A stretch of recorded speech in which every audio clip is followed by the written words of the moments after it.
सोलापूर जिल्ह्यातील शेतकऱ्यांसाठी सोमवारपासून 8 तास वीज पुरवठा सुरू करण्यात आल्याची माहिती पालकमंत्री जयकुमार गोरे यांनी पत्रकार परिषदेत दिली आहे। सोलापूर जिल्ह्यातील शेतकऱ्यांसाठी सोमवारपासून 8 तास वीज पुरवठा सुरू करण्यात येणार असल्याची माहिती पालकमंत्री जयकुमार गोरे यांनी दिली।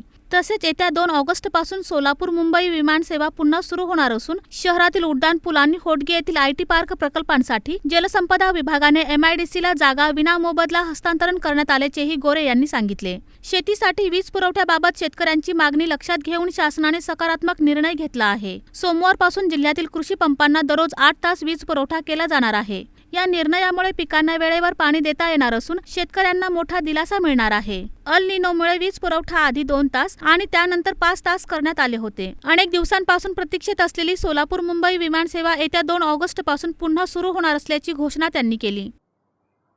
धरण परिसरातील आणि नदीच्या बाजूच्या परिसरातील सगळ्या कृषी पंपाची वीज आपण पूर्वी 3 तास केली, पुन्हा आपण नंतर 5 तास केली आणि आज पासून ती वीज पूर्ववत करण्याचा निर्णय घेतलेला आहे। जशी पूर्वी शेतकऱ्यांना वीज मिळत होती त्याच पद्धतीने शेतकऱ्यांना वीज मिळेल, म्हणजे 8 तास शेतकऱ्यांना वीज मिळेल असा आदेश आज कलेक्टर महोदयांनी सकाळीच आमची चर्चा झाल्याप्रमाणे केलेला आहे।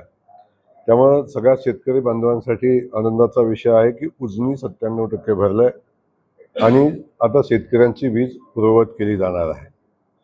सोलापूर शहरातील उड्डाणपूल प्रकल्पाबाबतचे सर्व अडथळे दूर झाले असून जिल्हाधिकाऱ्यांनी आवश्यक शासकीय जागा महापालिकेकडे हस्तांतरित केली आहे। त्यामुळे आता या प्रकल्पाच्या प्रत्यक्ष कामाला लवकरच सुरुवात केली जाईल। या उड्डाणपुलामुळे शहरातील वाहतूक कोंडी कमी होण्यास मदत होणार आहे। महापालिका ही लोकांची आहे, यात भ्रष्टाचार होऊ दिला जाणार नाही। नाला सफाई गडबड झाली नसल्याचे गोरे यांनी सांगितले।